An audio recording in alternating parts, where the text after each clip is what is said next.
¿Okay? Esa reacción es para los dos lados. ¿Sí?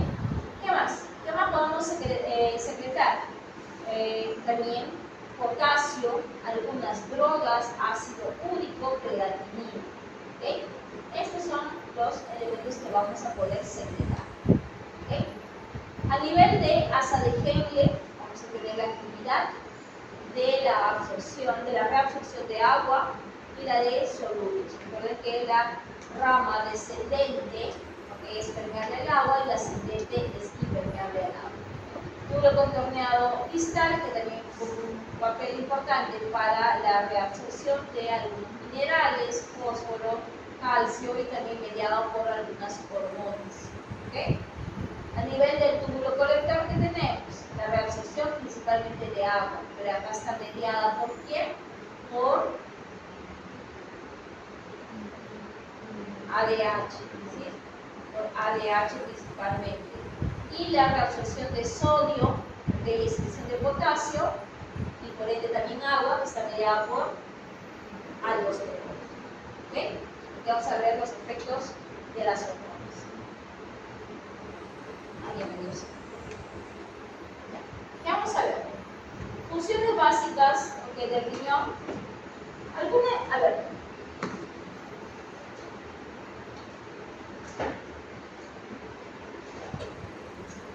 ¿Cómo regula la osmolaridad y los electrolitos del riñón?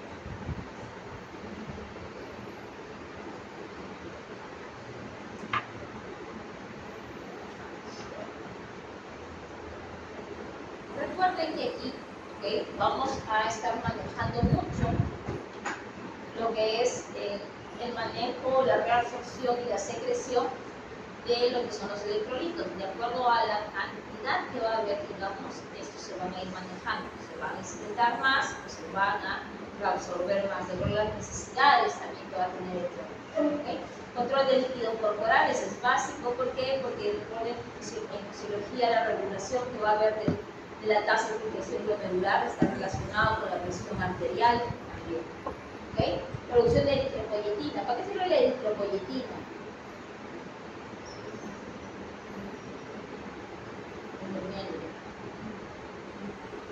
¿Para qué sirve la eritropoyetina? ¿No? Eritro, ¿no le viene de alguna eritrocito? Para la eritropoyesis, ¿no? Para la maduración, síntesis y maduración de los glóbulos rojos. ¿Okay? Entonces, si hay una lesión, si hay una enfermedad a nivel renal, podría también relacionarse con un cuadro de anemia. ¿Qué dice? Claro que sí.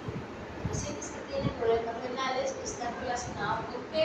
Con anemias de tipo que están relacionadas por la deficiencia de la eritropoyetina, donde la eritropoyetina aparece por el riñón. ¿Qué otras hormonas produce el riñón? Que es secreción y metabolismo de hormonas. ¿Qué otras hormonas produce el riñón? Hay tres, ya hemos dicho una, la eritropoyetina, faltan dos. Hemos visto el cardíaco, renina. Aldosterona es el glándula suprarrenal. Renina. ¿Okay? Renina, aldosterona no. Renina. ¿Okay? Una más.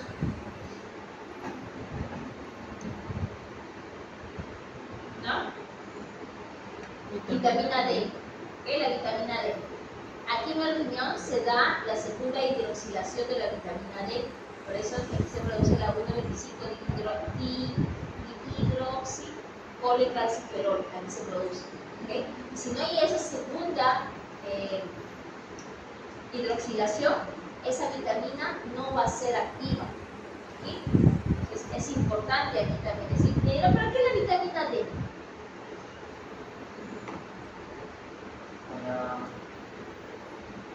La vitamina D3 para la alimentación de calcio.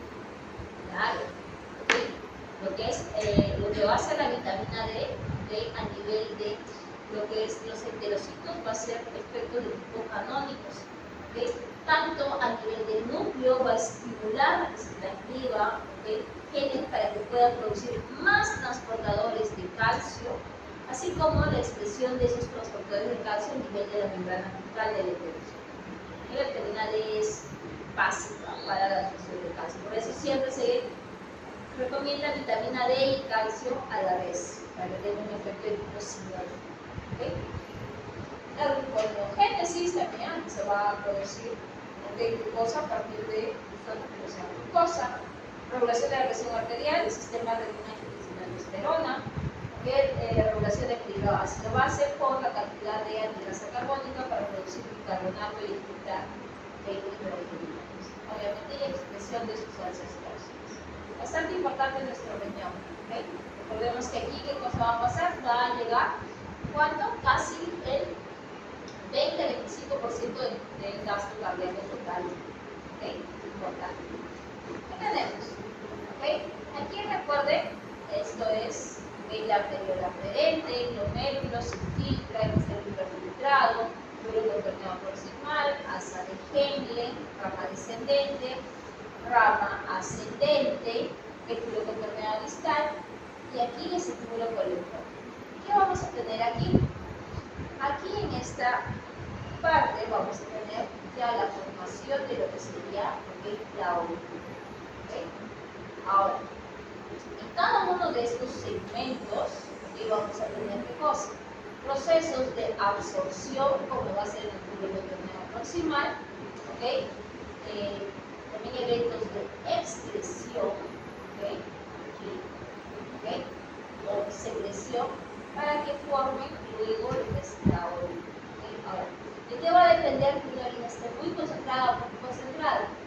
Dependiendo de ese equilibrio hídrico que vamos a tener. ¿Sí? Ustedes están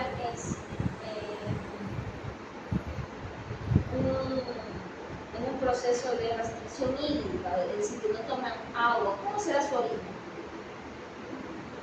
Amarillenta. ¿Orinarán mucho? Pero orinarán poquito. ¿Qué más verán? ¿Esa orina cómo es? Turbia. Muy concentrada, muy amarilla, casi mostaza de repente. ¿Okay? En cambio, cuando toman mucha agua, por ejemplo, están tomando agua, ¿qué va a pasar con la orina? Se diluye, ¿no? Ustedes van al baño y es como si fuera agua, orina, ¿sí? O sea, aquí está determinado ¿por qué? Por la densidad que va a tener la orina y por la concentración de los sólidos que van a estar respondiendo a qué? A la actividad de lo que sería la hormona antidiurética, ¿okay? La ADH, ¿sí? A ver, nuevamente, ¿okay? Los procesos de absorción, de reabsorción, tanto de bicarbonato, cloruro de sodio, agua, ¿okay? La asa de Henle, recuerda, la descendente es permeable al agua y la ascendente va a reabsorber. En general, cloruro de sodio sí, pero aquí hay un transportador triple, ¿no? Los NKCC, ¿okay? Que van a reabsorber ¿qué cosa? Sodio, potasio, cloro, pero solamente en el déficit se va a quedar sodio y cloro y el potasio va a regresar. ¿Okay? A nivel del túbulo contorneado distal tenemos también lo que es la reabsorción de agua, reabsorción de potasio, ¿okay? De los aniones y bicarbonato. ¿Okay? ¿Qué más tenemos? Que a nivel del túbulo colector les mencioné que había reabsorción de cloruro de sodio, sí, con eso jalaba agüita. El pasar de la agüita va a permitir que se concentre igual aquí, ¿okay? Que estos dos están mediados por hormonas, esta por la ADH y esta por la aldosterona. ¿Sí? ¿Y por qué estamos haciendo esto? ¿Qué deben recordar? Porque vamos a ver aquí los diuréticos que van a ser diuréticos de asa. ¿Okay? Y vamos a ver dónde van a los diuréticos de asa que van a ahorrar ¿qué cosa? Potasio. ¿Por qué? Porque aquí este está regulado por aldosterona, va a reabsorber sodio, cloro y agua, pero va a secretar cosa, va a secretar potasio. Vamos a perder potasio. O sea, podría relacionarse con una tiamina y conutaceta. Estamos perdiendo potasio en la orina. ¿Ya? Por eso es importante. A ver. ¿Para qué estamos viendo todo eso? Para hablar de los diuréticos. ¿Okay? ¿Cuáles son los diuréticos? Los diuréticos, ¿okay?, van a ser fármacos que nos van a ayudar, ¿okay?, con el manejo de agua. ¿Okay? En este caso nos va a ayudar con la eliminación, ¿okay?, de agua a nivel de los riñones. ¿Okay? Ahora, no solamente eliminamos agua, pero vamos a eliminar algunos electrones. ¿Okay? Ahora, vamos a ver. Para esto necesitamos, ¿okay?, conocer a nivel de dónde podemos manejar lo que es la excreción de agua. ¿Okay? ¿Dónde vamos a tener? Ya recuerden aquí, miren. ¿Y qué tenemos? Miren, agua. ¿Okay? ¿Dónde más tenemos que se puede reabsorber agua? A nivel de, vamos a ver este de aquí, esta estructura. Descendente. Asa descendente. ¿Qué? Asa descendente. Fuerte, fuerte.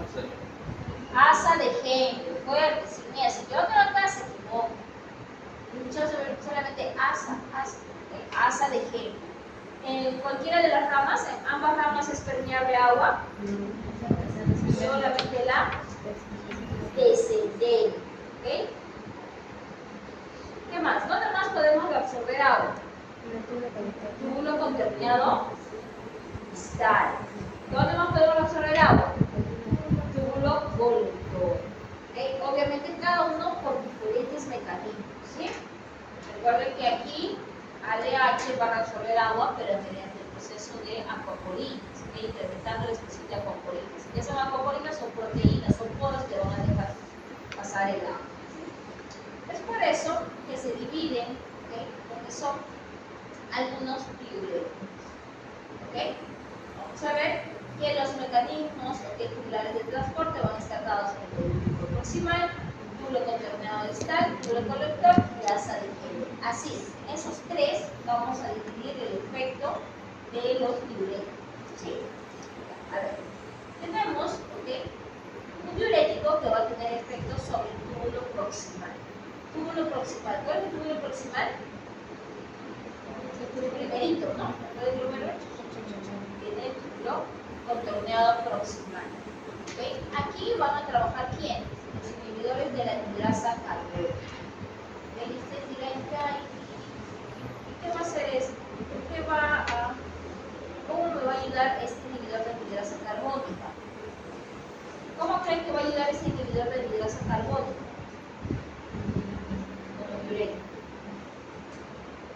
¿Qué cosa hace la anidrasa carbónica?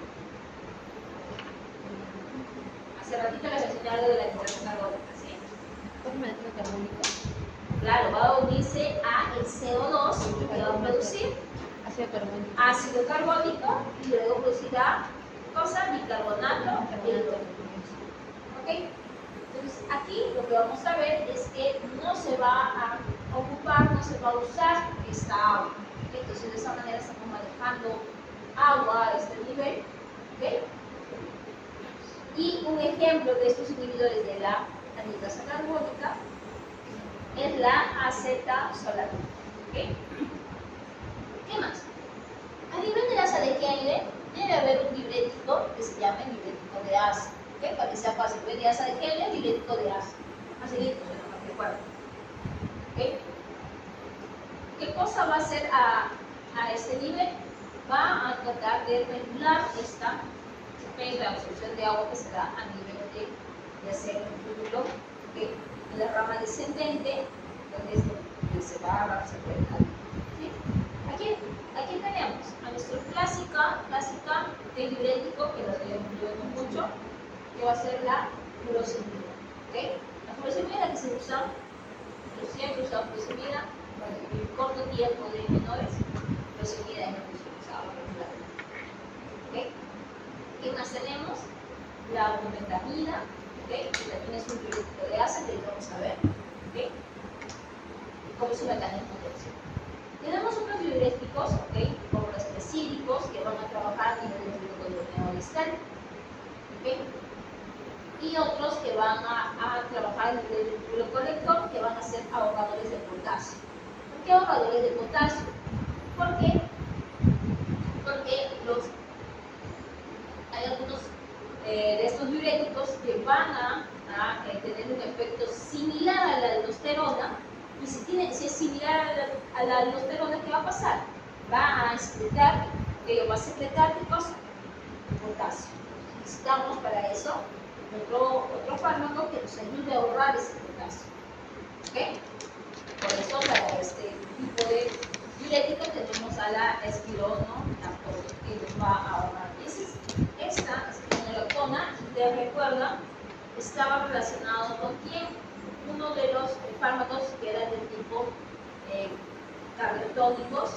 El enalapril, ¿no se acuerdan? Tenía el enalapril más espironolactona, ¿no? La busquen, en sus diapos y ahí van a ver, está unido a espironolactona. ¿Okay?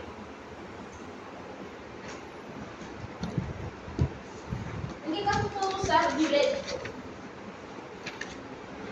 ¿Para qué necesito los diuréticos? ¿Para ganar agua o para eliminar? ¿Sí? Por ejemplo, nuestra piña es un diurético, dice, ¿no? Es orinario, ¿sí? Lo mismo aquí. Entonces, ¿en qué casos necesitaremos eliminar líquido? Por ejemplo, aquí, en la vaquita, ¿qué cosa vemos? Edema de la papada, ¿no? Edema de la papada. Edema de la papada relacionado con los procesos de tipo hepáticos, parasitosis. ¿Okay? ¿Qué cosa es el edema? Una acumulación de líquidos, de agua a nivel del espacio superficial, una acumulación anormal. ¿Okay? Este edema puede ser por múltiples casos. Uno de ellos está asociado a lo que es insuficiencia cardíaca congestiva. Es decir, que no va a pasar, ¿no? El corazón ya está teniendo problemas y lo que va a pasar es que la sangre está congestionada, incrementando la presión hidrostática, aumentando esto la filtración, entonces que se ve un edema pulmonar, también un edema que va a haber a nivel de los pulmones, por hipertensión, que está relacionado con edema, ¿okay? Una hipercalemia, ¿okay? Y también desórdenes hepáticos y renales, que también están relacionados con ¿quién? Con edemas, principalmente por edemas, ¿okay? Todos nos llevan al final ¿en qué? En edema. ¿Qué cosa es un edema pulmonar?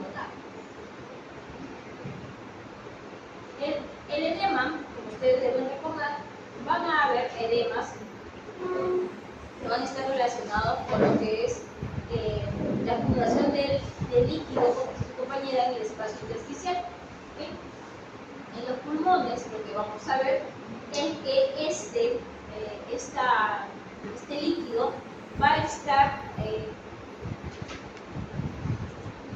acumulándose a nivel de la membrana respiratoria. No sé si recuerdan ustedes la membrana respiratoria, que era endotelio, ¿sí? Y después la membrana del alveolo, y aquí había un poco de membrana basal, un poco de espacio. Aquí se empieza a acumular. ¿Qué va a pasar? Esa membrana respiratoria se va haciendo más gruesa, más gruesa, más gruesa. ¿Qué va a pasar? El intercambio gaseoso va a ser mucho más relacionado con ti. ¿Ya? Pueden haber edemas de tipo que se van a producir por el efecto de alguna alteración a nivel cardíaco, que está relacionado principalmente con una hipertensión o una falla cardíaca de tipo del lado izquierdo, donde obviamente hay un incremento de la resistencia. Ahora, ¿qué va a causar aquí? Incremento de la presión hidrostática en los capilares pulmonares. ¿Por qué? Porque recuerden que es izquierda, recuerden que el pulmón pasa al lado izquierdo. Entonces, como hay un aumento, no puede pasar, digamos, de una falla, ¿qué va a pasar ahí? La sangre se queda ahí, ¿no? Acumulada. Esa sangre acumulada, ¿qué va a pasar? Incrementa la presión hidrostática. ¿Sí se acuerdan que es la presión hidrostática de la sangre? ¿Sí? Presión hidrostática, presión glucótica. ¿Sí? La presión hidrostática, ¿qué cosa hace? Siempre va a tender a salir. Si se incrementa la presión hidrostática, ese líquido va a salir hacia el intersticio. Eso es lo que va a producir el edema. ¿Okay? ¿Qué más? Tenemos algunos otros tipos, ¿okay?, de edemas, pulmonares, pero que no están relacionados a problemas de tipo cardíaco. Algunos que van a estar relacionados con inflamación. ¿Okay? La inflamación lo que va a hacer es llamar a sustancias proinflamatorias, o lo que van a hacer es vasodilatar. ¿Okay? Y lo que van a hacer es que vaya a incrementarse también esa glucosidad, pero con un efecto de los mismos componentes de las citoquinas que se están produciendo en la inflamación. ¿Okay? En el caso de la malnutrición, por una disminución, ¿okay?, de lo que es la presión oncótica, la presión oncótica como disminuye hace que la presión hidrostática sea mucho mayor, o sea, mucho mayor relación a la presión oncótica, no que incremente, sino que sea mucho mayor, y como la oncótica disminuye, lo que va a pasar es que va a depositarse el líquido en el espacio intersticial. Falla hepática, disminución de las proteínas hepáticas, albúmina, y también síndrome nefrótico también está relacionado con la pérdida de proteínas, disminución de la presión oncótica. ¿Okay? ¿Están? ¿Okay? Disminución de la presión oncótica e incremento de la enfermedad de los capilares pulmonares, que se podría dar por el caso de la inflamación. ¿Okay? En ambos casos, vamos a ver que esa enfermedad respiratoria va a estar engrosada porque va a haber una acumulación de edema. ¿Sí? Revisen lo que es la producción de edema, que es importante. ¿Repito? ¿Okay? ¿Qué está pasando aquí? ¿Qué ha pasado? ¿Correcto?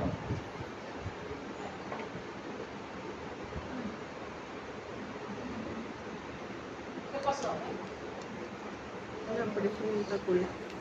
Tenemos una protrusión del globo ocular. Eso es relacionado también con la presión que va a haber intraocular. Recuerden que aquí también hay cosas. El líquido, ¿sí? ¿Cómo se llama ese líquido que está dentro del globo ocular?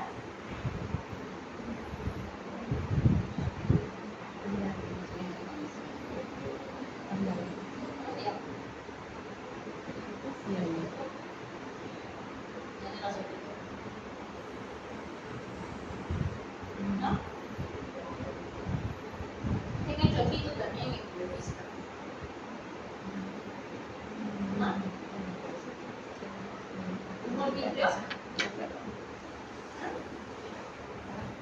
Hay una repasadita para que vean, para mí, siempre para saber qué está pasando. Vamos a ver.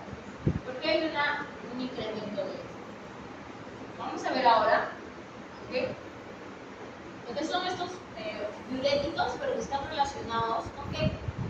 Con mecanismos diferentes, pero que van a ser relacionados con lo que es el sodio. ¿Qué vamos a ver?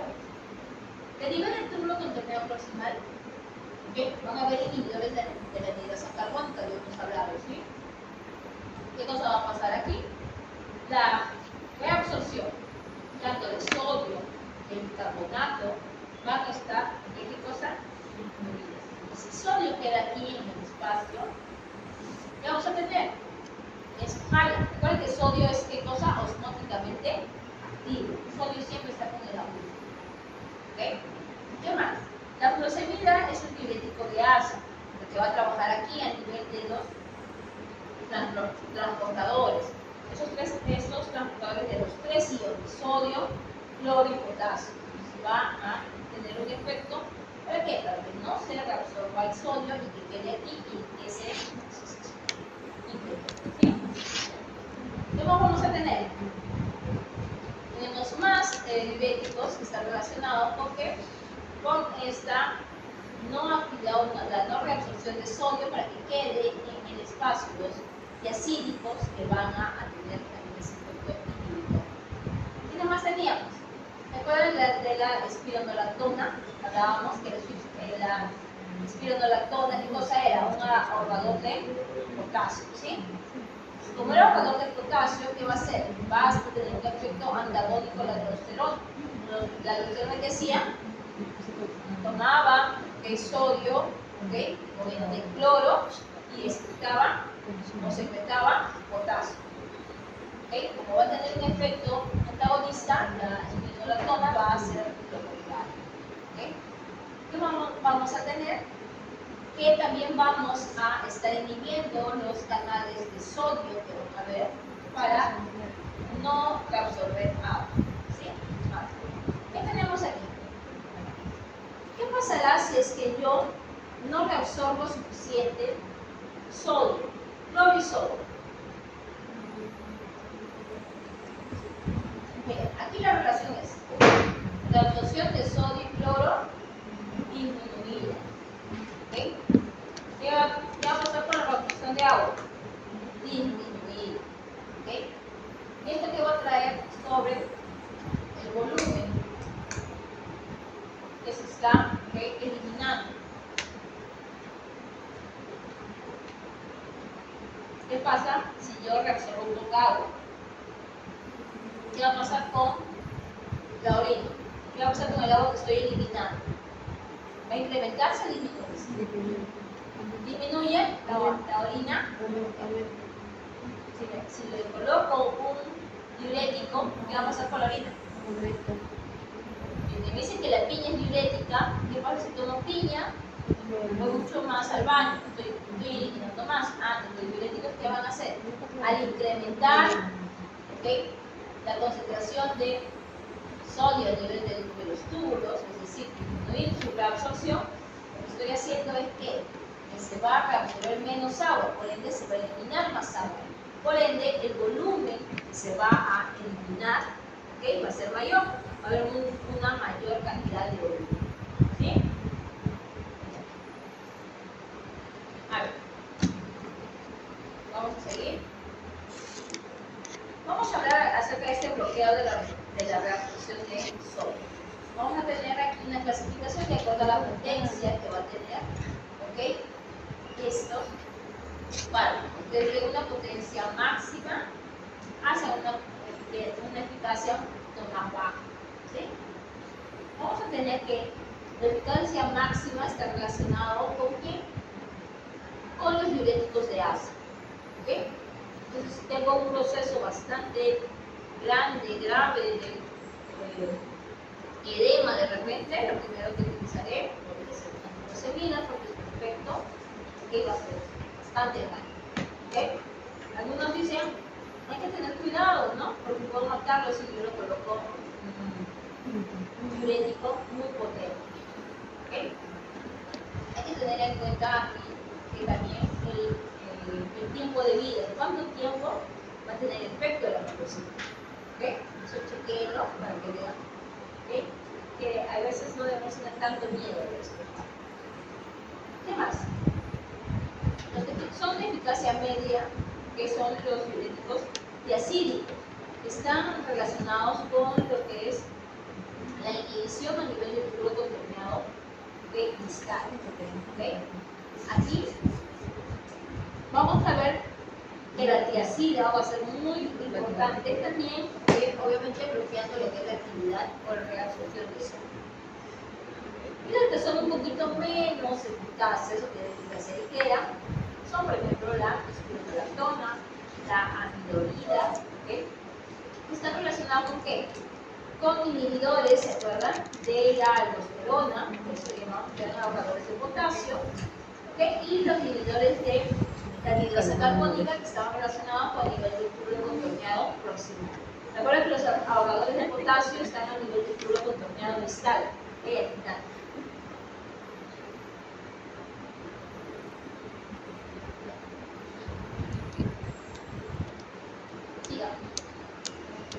Otro tipo de clasificación que va a ser el siguiente, de acuerdo al mecanismo de acción.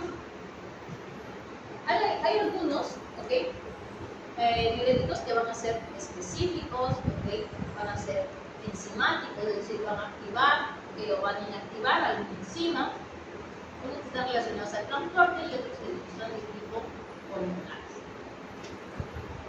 ¿Qué va a pasar en los osmóticos? Que aquí, como es inespecífico, se puede tener su efecto en cualquier lugar. Y si me dicen osmótico, ¿por qué se estará relacionado? El nombre lo dice, con la osmos. Entonces, ¿Cómo es la osmosis?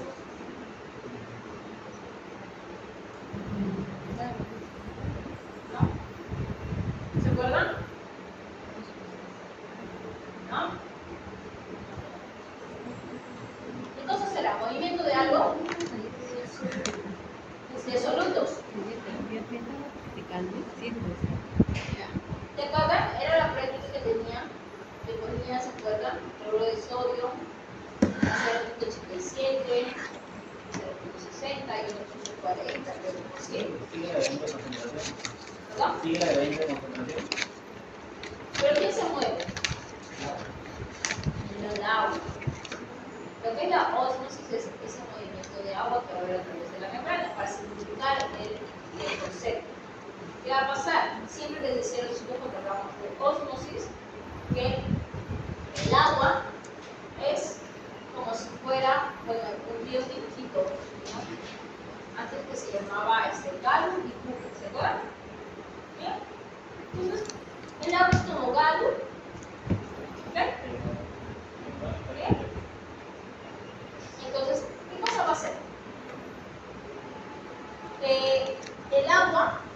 El agua tiene una tendencia a siempre seguir al soluto.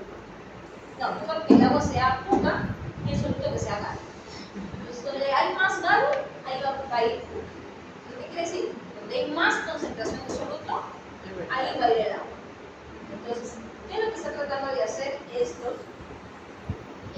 diuréticos tipo osmóticos? Están tratando de crear ¿qué cosa?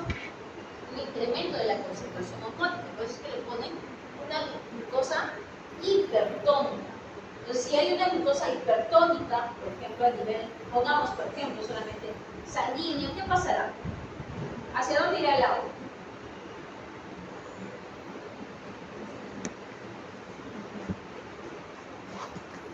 Imagínense, ¿ya? Vamos a hacer un experimento, ¿sí?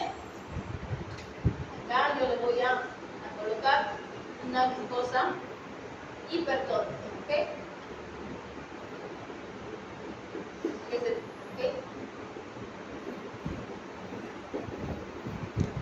¿Hacia dónde creen que irá el agua? ¿Permanecerá el agua ahí, aquí en este espacio? ¿O el agua saldrá? ¿O el agua ingresará? ¿Cuál será? ¿Qué pasará con el agua?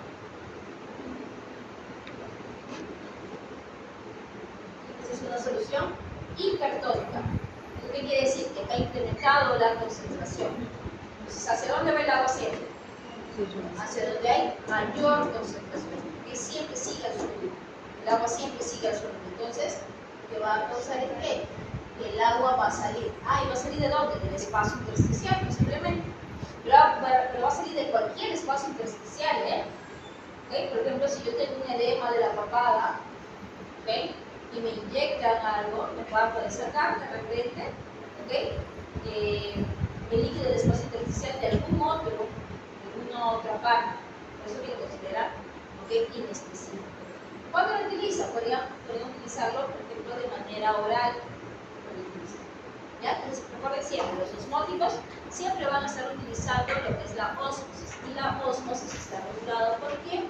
Por esta concentración de solutos, o sea, los solutos que van a poder llamar. ¿Sí? Siempre el agua sigue al soluto, siempre sigue, siempre sigue. Donde hay más, ahí va. Siempre. ¿Ya? Uria también. La uria, aunque la uria es un mecanismo diferente. ¿Okay? En el caso de la uria, ¿okay?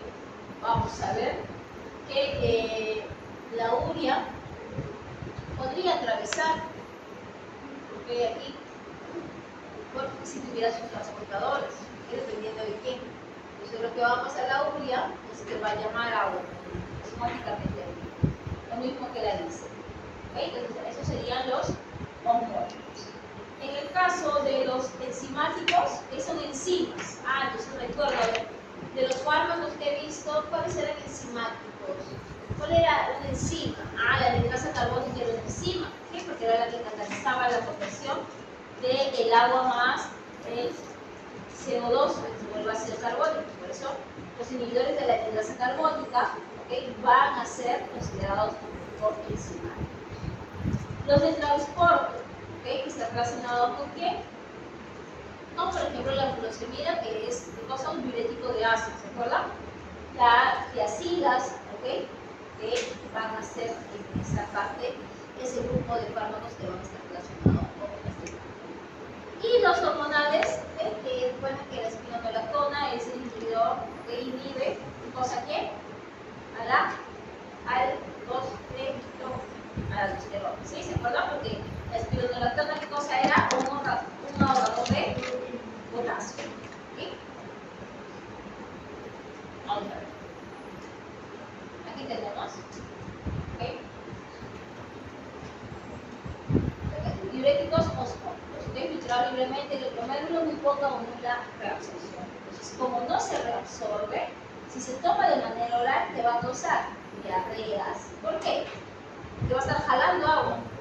Jala agua. Ustedes quieren así purgarse, podrían tomar uno de estos, pero no sé. ¿Ok? Jale agua, ¿no? ¿No quieren? No, porque es peligroso. ¿Ok? ¿Qué más tenemos? ¿Ok? Por lo general, ¿okay?, lo que se coloca vía intravenosa va a ser el mannitol y la glucosa para incrementar, ¿okay?, osmolaridad. Algunas veces deben haber escuchado cuando hay edema. ¿Okay? Yo empecé y ahora estoy viendo el interno, una serie de Netflix de un médico, ¿okay?, es muy internista. A mí está medio feo, que es la quinta temporada y ya todo va cayendo la calidad de la serie, porque no tienen ya más argumentos. Pero bueno, siempre hablan a veces del mannitol. Me gusta porque escucho muchos fármacos y algunas cosas que se me dio mucho de ver esto, para que entiendan un poquito de algunas cosas que son importantes. ¿Okay? En cuanto a lo que es otros fármacos que podrían administrarse de manera oral, van a ser, por ejemplo, la glicerina. ¿Okay? Que se puede dar, la glicerina principalmente va a ser tópica, ¿okay?, cuando tienen de repente algún edema, pero un edema que va a ser de manera de repente puntual, de repente cuando tienen un edema personal. Alguna vez deben haberles pasado a ustedes que se les hincha la manito, ¿no? Eso es por un edema. ¿Okay? Entonces se le puede colocar esto, lo que va a hacer es, ¿okay?, jalar el agua. Y la isosortida sí la ha colocado de manera oral, ¿sí? ¿Qué es lo que va a causar? Está. Y la membrana semipermeable. ¿Por qué es semipermeable? Porque va a ser permeable ¿a quién? Al agua. ¿Ya? Acá tenemos, miren, una solución diluida y una solución concentrada. ¿Hacia dónde se va a ir el agua? ¿Hacia la solución diluida o hacia la solución concentrada? ¿Dónde? Hacia la concentrada, hacia el agua. Para que el agua piensa que si se va hacia la concentrada, lo que va a hacer es que diluirla y va a estar casi igual, ¿okay?, a este primer compartimiento. ¿Okay? Mediante la ósmosis vemos que va a pasar el agua y va a tratar de mantener. En este caso teníamos que en el primer compartimento, ¿okay?, la concentración iba a ser menor que la concentración en el espacio 2. Y cuando se produce la ósmosis, que vemos que las concentraciones en ambas van a ser iguales.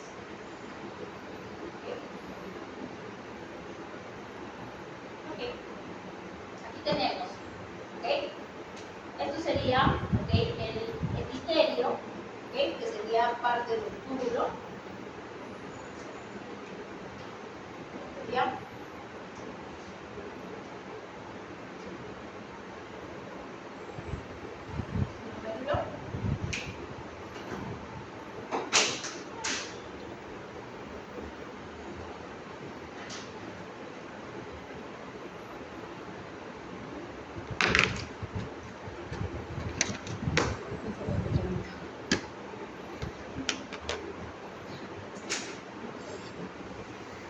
¿Qué pasaría? Por ejemplo, vean, tomamos de aquí, del túbulo concentrado. Entonces sacamos un pedacito de acá.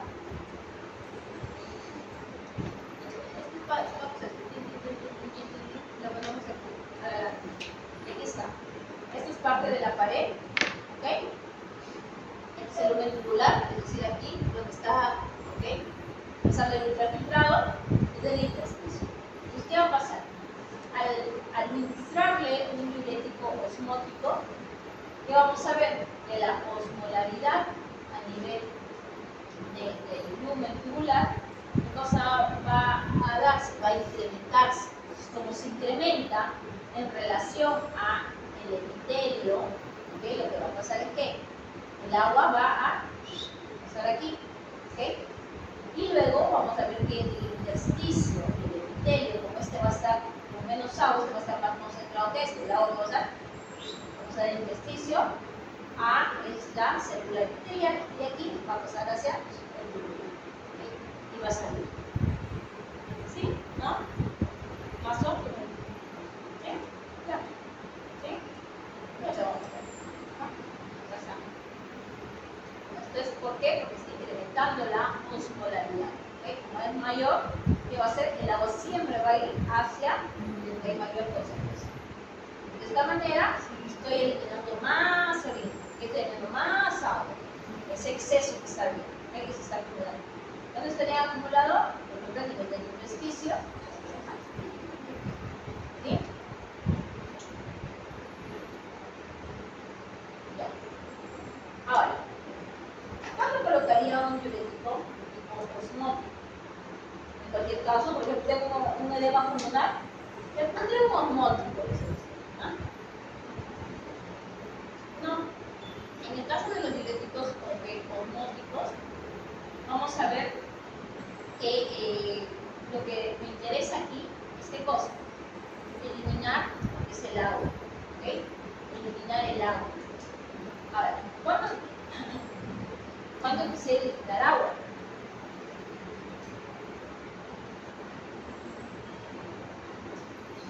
Cuando, por ejemplo, tenemos un problema del incremento de la presión intraocular, por ejemplo, en el caso del glaucoma. ¿Qué está pasando aquí en el glaucoma? Lo que va a pasar es que se va a producir, ¿okay? Normalmente hay un líquido que se va a estar produciendo, absorbiendo, ¿okay? Este líquido, ¿okay? Va a tener un canal aquí de drenaje. Cuando ese canal de drenaje falla, ¿qué va a pasar? Este líquido se va a ir acumulando, y esto que va a suceder, va a incrementar, miren, la presión a nivel de los vasos, va a incrementar el volumen de este humor vítreo, y lo que va a pasar es que como se va a incrementar, va a acumularse, va a dañar tanto a vasos como también al nervio óptico, produciéndose algunas veces lo que es la ceguera, lo que se ¿okay? Está tan presionado por esta acumulación de líquido que bloquea y está ciego. Entonces, en esos casos, entonces es importante, yo necesito eliminar agua, ¿okay? Porque el agua es el responsable de esa acumulación, de ese incremento de la presión. ¿Okay? ¿Cuándo más necesitamos, ¿okay? eliminar agua y no sodio directamente? En caso de edemas cerebrales, ¿okay? En caso de hipertensión intracraneana o insuficiencia renal. ¿Sí? En este caso necesitamos. ¿Por qué? Porque en el edema cerebral, recuerden que en el edema cerebral aquí es un espacio que está bastante reducido. Entonces el edema cerebral va a causar mucho daño, mucha alteración, ¿okay? Que no solamente es la acumulación de líquidos, sino los efectos que van a causar esa acumulación de líquidos. ¿Okay? A ver, aquí tienen algunos planes o tratamientos que podrían usar en diferentes situaciones. En el caso de una insuficiencia renal aguda, ¿okay? Se recomienda, ¿okay? Soluciones, ¿okay? de esos diuréticos osmóticos según la concentración de 20 a 25%. Cuando dicen bolos lentos quiere decir que van a mandar como cosa, un volumen, ¿okay? Para 10 o 20 minutos. ¿Por qué? ¿Y por qué no sería de infusión constante? ¿Por qué creen que no sería infusión constante?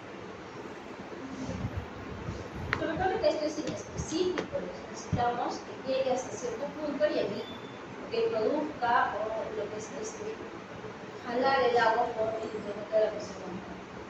¿Okay? En el caso de los glaucomas de tipo agudos también, ¿okay? Está recomendado, ¿okay? Utilizar soluciones hasta el 20%. ¿Okay? Las dosis nos interesan no mucho, pero vamos a ver que en el caso de insuficiencia renal y lo que es glaucoma agudo, se puede usar hasta 1 gramo por kilogramo de peso vivo, ¿okay? En una administración intravenosa. ¿Okay? En el caso del edema cerebral, también vamos a administrarlo, ¿okay? En bolos, ¿okay? Y a una concentración hasta el 20%. Eso está regulado de esa manera. ¿Hasta cuándo podemos colocarlo? Aquí sí, ¿okay? Indicación que solamente hasta medio gramo cada kilogramo, ¿okay? De peso al día, ¿okay? En lo vemos. ¿Okay? ¿Cuándo no debo colocar? Cuando hay una insuficiencia cardíaca congestiva, cuando hay un edema pulmonar y cuando hay una hemorragia intracraniana. ¿Y por qué? ¿Por qué no puedo colocar en esos casos? ¿Qué será?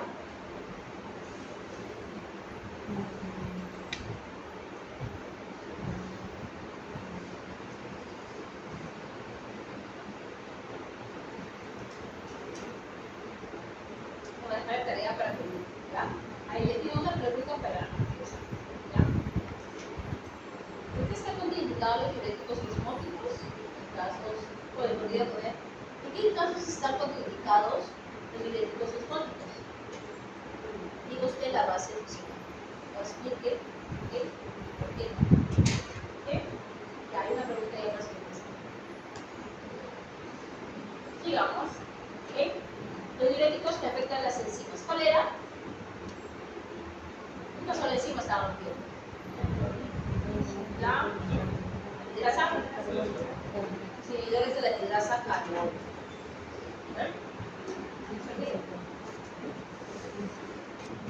¿Qué va a pasar? ¿Recuerden? Esta es la reacción que les menciono. Aquí está.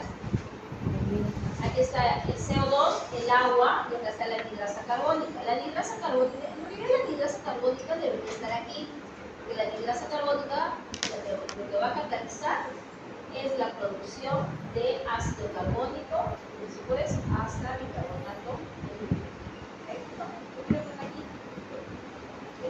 Lo que vamos a ver es que la producción de bicarbonato y hidrogeniones se va a incrementar. Si yo bloqueo esta anhidrasa carbónica, esta reacción se puede producir de manera espontánea, sí, pero va a ser recontra. La anhidrasa carbónica lo que hace es darle mayor velocidad. ¿Okay? Entonces, ¿cómo se producirá esta reacción? Deben recordar que todas las células tienen una anhidrasa carbónica. ¿Okay? Los rojos son anhidrasa carbónica. En este caso vamos a irnos al cúmulo, ¿okay? Determinado proximal, la primera parte. ¿Okay? Vamos acá. Recuerden que en esta parte, en este segmento, se va a producir la mayor absorción de solubles. ¿Okay? Que vamos a tener que se va a reabsorber, por ejemplo, sodio mediante un intercambiador que va a sacar hidrógeno. ¿Okay? Además, aquí tenemos una bomba de protones que va a sacar hidrogeniones utilizando ATP. ¿Qué tenemos? Tenemos, por ejemplo, de aquí en el medio, ¿okay? Entre el cúmulo contorneado proximal, ¿okay? Tenemos ¿qué cosa? Bicarbonato. Este bicarbonato con este hidrogenio que se ha eliminado, ¿okay? Nos va a producir ¿qué cosa? Ácido carbónico. Este ácido carbónico, por la actividad de la anhidrasa carbónica, se producirá ¿qué cosa? Agua más CO2. El CO2 es un gas, va a pasar por difusión cíclica a través de las células y aquí se va a unir a otra agua y gracias a la anhidrasa carbónica producirá ¿qué cosa? Bicarbonato e hidrógeno. Uno se elimina y otra vez empieza el proceso. El bicarbonato siempre va a salir de la célula mediante un intercambiador de cloro. Siempre, siempre, siempre. ¿Okay? El bicarbonato también puede salir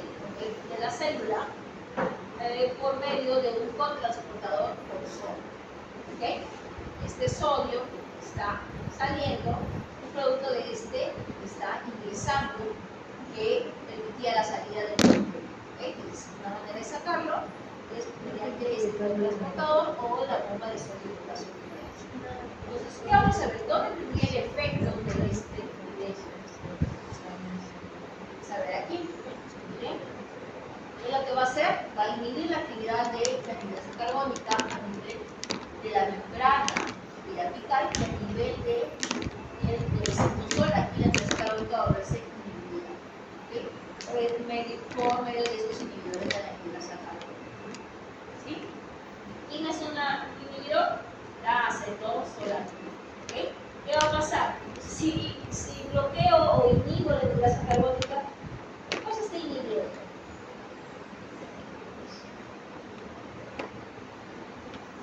¿Qué cosa estaría produciendo?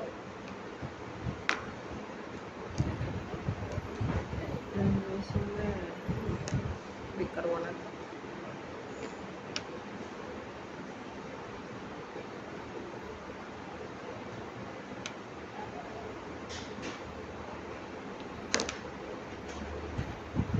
Hemos visto qué cosa hacía la anhidrasa carbónica.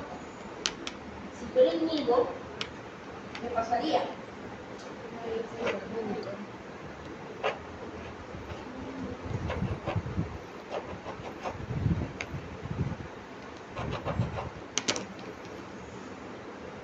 A ver acá. Estoy inhibiendo aquí esta anhidrasa carbónica. ¿Qué pasaría con este ácido carbónico? No se divide el bicarbonato. ¿Se convertiría en CO2 y agua? No. No. Entonces, ¿qué va a pasar? Porque aquí inhibe el catabolismo del ácido carbónico. ¿Okay? ¿Qué más tenemos? Si inhibo la anhidrasa carbónica a nivel del citosol, ¿qué tenemos? No voy a poder, ¿en qué cosa? Producir ni bicarbonato ni hidrogenio. En este hidrogenio no va a poder salir para producirse nuevamente ácido carbónico, no va a poder utilizar sodio, no se va a poder reabsorber sodio. Si no se reabsorbe sodio, el sodio queda aquí, llama agua. Un efecto molecular. ¿Ok? ¿Qué más? ¿Qué más tenemos? Otro efecto que vamos a tener aquí, ¿okay? Va a ser que, como no hay esa anhidrasa carbónica, ¿qué va a pasar? Este CO2 más el agua no van a producir ácido carbónico. Entonces, este CO2 y agua pueden pasar ¿a dónde? Al intersticio y luego de llevado a sangre para que pueda ser eliminado por vía renal. ¿Ok? Ahora, acá hay algo importante, ¿okay? Que de repente no lo hemos visto. ¿Okay? Si inhibimos esto, no solamente estamos eliminando, estamos disminuyendo la producción de hidrogenio, por ende la reabsorción de sodio, sino estamos obviando esta parte de aquí del bicarbonato. ¿Okay? Recuerden que no habría bicarbonato. ¿Para qué es importante el bicarbonato? No queremos acumular. Claro, el equilibrio ácido-básico. Vamos a tener aquí nuevamente son procesos en los cuales podríamos utilizar estos diuréticos, ¿okay? Que es el inhibidor de la anhidrasa carbónica, el diurético ¿okay? ¿En qué problemas podemos usarlos? En el caso de glaucoma, ¿okay? Para disminuir esa función irregular. ¿Qué más? Alcalosis metabólica. ¿Por qué no alcalosis metabólica?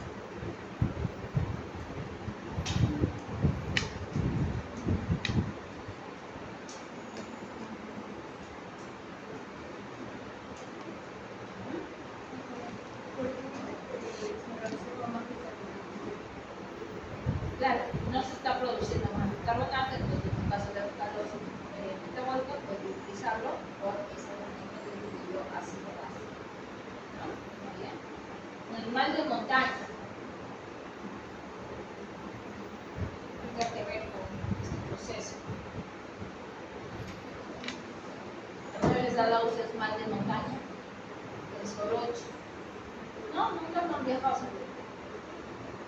¿no? Y la información, que se queda Disney, la gana, el chincho, nada, bueno, los que se han ido a Chapi, Busto, o se han ido a Huancayo, que es otro título, que han sentido cosa, es el problema que se conoce como el mal de altura, el mal de montaña, que está relacionado con qué? Con alteraciones hemodinámicas, aumentando lo que es en algunos casos la presión hidrostática y causando edemas. ¿Okay? Entonces, en este caso, podríamos también utilizarlo así por el mecanismo que habíamos visto de que se va a disminuir la producción de bicarbonato.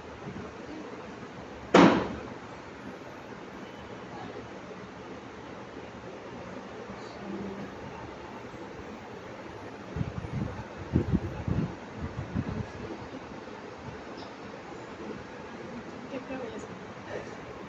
Entonces vamos a ver, esto está relacionado con este cuidado porque que aquí se produce un humor acuoso, y se elimina por medio de este objeto para poder que se elimina. ¿Y qué pasa una vez que se está dañado? No puede salir realmente el efecto de la proteína. Este humor acuoso luego lo que va a causar es que le va a incrementar lo que es el humor líquido, este líquido de aquí, y como se incrementa, ¿qué va a pasar? Incrementa la presión, ¿okay? Incrementa la presión intraocular, produciendo lo que hemos mencionado como una sequía. ¿Qué tenemos? Bueno, tenemos el humor acuoso, la fase acuosa, y vamos a ver qué estará pasando si es que yo inhibo la nitrasa carbónica. ¿Okay? Estamos viendo que la nitrasa carbónica va a tener un efecto sobre CO2 y agua. Siempre CO2 más agua por efecto de la nitrasa carbónica van a producir qué cosa? Carbonato más hidrógeno. Siempre. ¿Okay? ¿Qué más tenemos? En el caso de que no existiera esta nitrasa carbónica, este CO2 se uniría con el agua, sí, produciría ácido carbónico o bicarbonato, sí, pero muy leve, no va a permitir el manejo de esos procesos de acumulación de agua en el espacio intersticial. ¿Sí? Esto es lo normal, está normal de pasar y el efecto que va a tener en emisión de este.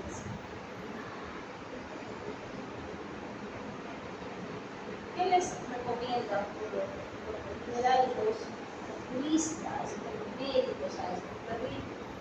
¿Okay? Uno de estos productos estamos mencionando, obviamente son bien gotitas y se van a tener que aplicar directamente al ojo, ¿okay? Y va a ser como en este caso la glucosamida para poder detectar que otra solamida que se utiliza es la dorsolamida para también manejar lo que es este incremento de la presión intraocular por efecto de la acumulación de líquido. ¿Ok? Estamos hablando. Descansito. ¿No va a descansar? Sí. ¿Sí?